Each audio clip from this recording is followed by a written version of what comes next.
সাধারণ মানুষের কাছে রাজ্য সরকারের উন্নয়নগুলি তুলে ধরতে শুভ রথযাত্রার দিন থেকেই আমতা বাস স্ট্যান্ডে বসতে চলেছে অ্যান্ড্রয়েড টিভি।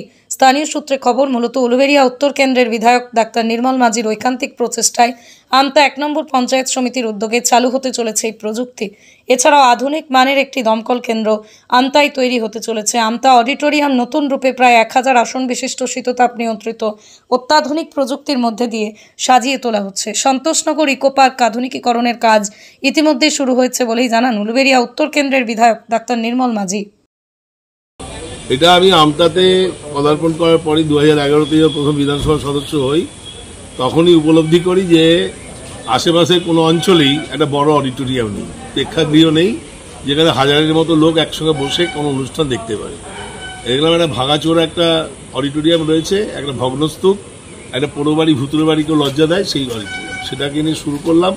আমার প্রায় 10-12 বছরের বিধায়কের একটা উন্নয়নের টাকা পুরো ঢেলে দিয়েছে। প্রায় 4 কোটি টাকার মতো আমার টাকা গেছে এখনো অব্দি। আর লোকসভার সদস্য যিনি এখানকার আমাদের সাজদা আহমেদ, তিনি দিয়েছেন 75 লাখ টাকা, 75 লাখ। তা মিলে একটা অডিটোরিয়াম তৈরি হয়েছে। অডিটোরিয়ামটা প্রায় 1000, আমি 1000 লক্ষ ছিল, 900 কিছু বেশি হবে। রিভলভিং স্টেজ আছে, অ্যাকোয়াস্টিক সিস্টেম আছে ওখানে, মানে স্টেট স্ট্যান্ডার্ডের একটা অডিটোরিয়াম হচ্ছে। আমাদের হাওড়া শহরে যে অডিটোরিয়াম তার থেকে ভালো। আশেপাশে উদয়নারায়ণপুর এবং রবীন্দ্র ভবন যেটা আছে উলুবেড়িয়ার, তার থেকেও ভালো পরিমার্জন সংস্কার পরিবর্তনের মধ্য দিয়ে রুচিসম্পন্ন একবারে মিউরাল আর্ট দিয়ে গ্রামীণ বাংলাকে তুলে ধরে আমরা একটা সুন্দর অডিটোরিয়াম আত্মপ্রকাশ করেছি। এবং সেখানে রাজ্য স্তরের শিল্পীরা, সেখানকার কবি, সাহিত্যিক, বুদ্ধিজীবী, গায়ক, গায়িকা, যারা নৃত্য বিশারদ, তারা সকলেই বা বড় নাটক, বড় যাত্রা সবই এখানে অভিনীত হতে পারবে। এবং এখানে রুদ্রপ্রসাদ সেনগুপ্ত থেকে আরম্ভ করে এখানে আমরা অর্পিতা ঘোষ নাট্যকার এবং আমাদের বাত্য বসু সকলের আমি সাজেশন নিয়ে এই অডিটোরিয়ামটা করা হয়েছে।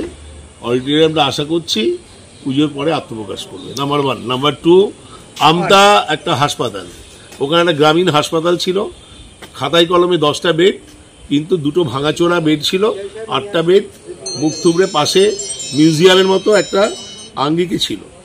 তা সেখানে আমরা ওখানে আমরা প্রায় ধরুন 360 বেডের একটি সুপার স্পেশালিটি হাসপাতাল বানিয়েছি। প্রথম ফেজে 4 তলা। এর ওখানে আমতা হাসপাতালের যে রুমগুলো আছে, প্রত্যেকটি রুমে আমরা গ্যাস পাইপলাইন আছে, গ্যাস পাইপলাইনের মধ্য দিয়ে বিশুদ্ধ অক্সিজেন সরবরাহ করা হয়। করোনার সময় যে অক্সিজেন 5000 টাকায় ব্ল্যাক হয়েছে কলকাতা শহরতলিতে, সেটা এখানে মুফট। যে কোনো পেশেন্ট তার প্রয়োজন অনুযায়ী আপৎকালীন ট্রিটমেন্টের জন্য সে মাস্কে করে অক্সিজেন দেবে। এরপরে আমরা সমস্ত কিছু পরিমার্জন করেছি। ওখানে একটা লিকুইড অক্সিজেন প্ল্যান্ট বসছে, কয়েক হাজার গ্যালন লিকুইড অক্সিজেন গ্যাসীয় অক্সিজেন বেরিয়ে হাসপাতালের মধ্যে ঢুকিয়ে দেওয়া হবে। প্রত্যেকটি রুমের মধ্যে থাকবে। আমাদের 6টি অপারেশন থিয়েটার আছে, প্রত্যেকটিতে 4টে করে টেবিল, 24খানা অপারেশন করা যাবে। অলরেডি আমরা আই এবং অর্থোপেডিক শুরু করেছি, চোখের আলো প্রোগ্রাম শুরু হয়েছে। এবং আমাদের এর মধ্যে সিটি স্ক্যান, এমআরআইয়ের সমতুল্য সিটি স্ক্যান, আপডেটেড লেটেস্ট, একবার 21শ শতাব্দীর দ্বারপ্রান্তে সেরকম স্ট্যান্ডার্ড একটা সিটি স্ক্যান আসছে, যাতে এমআরআইয়ের সমতুল্য ওখানে ইনভেস্টিগেশন করা যাবে। এছাড়াও আলট্রাসোনোগ্রাফি এবং ইকোকার্ডিওগ্রাফির জন্য আমরা গভর্নমেন্টের কাছে আবেদন করেছি।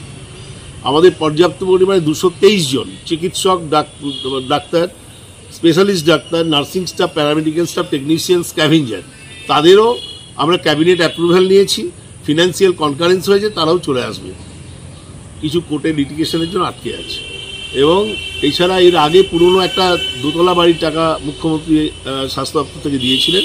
2তলা বাড়ির টাকায় আমি অলরেডি 3তলা বাড়ি করেছি। একটা ওটিজের লিফট, সেটিও এর মধ্যে ছিল না, সেটিও বসিয়েছি। তাতে মুখ্যমন্ত্রী অতীব প্রীত হয়েছেন।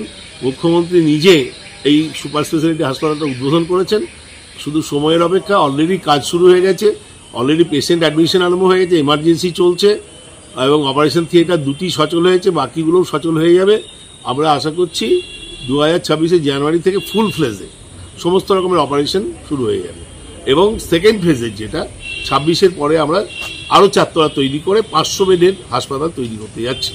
এছাড়াও উলবেড়িয়া মেডিকেল কলেজ আমাদের বাণীমনের ফুটেন্ড থেকে তৈরি হয়েছে এবং একবারে আমাদের ন্যাশনাল হাইওয়ের ওপর দিয়ে গেছে। 9টি 10 তলা বাড়ি তৈরি হয়েছে এবং সেটি দক্ষিণবঙ্গের সবচেয়ে বড় একটা মেডিকেল কলেজ হবে। আর আমাদের প্রত্যেকটি অঞ্চলে আমরা সলিড ওয়েস্ট ম্যানেজমেন্টের মাধ্যমে ঘর ঘর থেকে জঞ্জাল আবর্জনা নিয়ে পরিবেশকে আমরা সংরক্ষণ করে আমরা সুন্দরভাবে সেগুলোকে রিসাইক্লিং পদ্ধতিতে আমরা ওগুলোকে নিকেশ করব।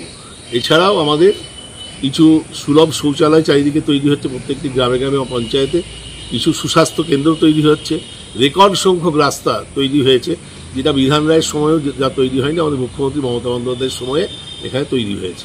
আমাদের মুখ্যমন্ত্রী মমতা বন্দ্যোপাধ্যায় বাংলা আবাস যোজনা যেটা এবং বাংলা সড়ক যোজনা এবং আরেকটি হচ্ছে আমাদের 100 দিনের কাজ, 3টি প্রায় চালু করেছেন এবং চালু করতে যাচ্ছেন ফুল ফ্লেজে নিজের সীমিত ক্ষমতার মধ্য দিয়ে। এবং ত্রিকালদর্শী মুখ্যমন্ত্রী, ভারতবর্ষের সেরা 3বারের মুখ্যমন্ত্রী মমতা বন্দ্যোপাধ্যায় জন্ম থেকে মৃত্যু, মৃত্যুর পরে সমব্যথী, শ্মশানের চুল্লি বা কবরে দাফানে সেখানেও 2000 টাকার কর্পোরে নোট, জন্মের সময়ে জননী সুরক্ষা যোজনা মায়ের শিশুর পরিচর্যার জন্য টাকা, বিনা পয়সায় ওষুধ, বিনা পয়সায় অক্সিজেন, বিনা পয়সায় CT scan, MRI, angioplasty, bypass surgery, বিনা পয়সায় হার্ট অপারেশন, কিডনি অপারেশন থেকে আরম্ভ করে ক্যান্সারের ওষুধ, কেমোথেরাপি, রেডিওথেরাপি, প্যালিয়েটিভ সার্জারি সমস্ত বিনা পয়সায় হাজার হাজার কোটি টাকা আমাদের রাজ্যের স্বাস্থ্য বাজেটে বরাদ্দ করছে বাংলার মুখ্যমন্ত্রী, মানবিক মুখ্যমন্ত্রী মমতা বন্দ্যোপাধ্যায়। ব্যুরো রিপোর্ট, আমার কলম।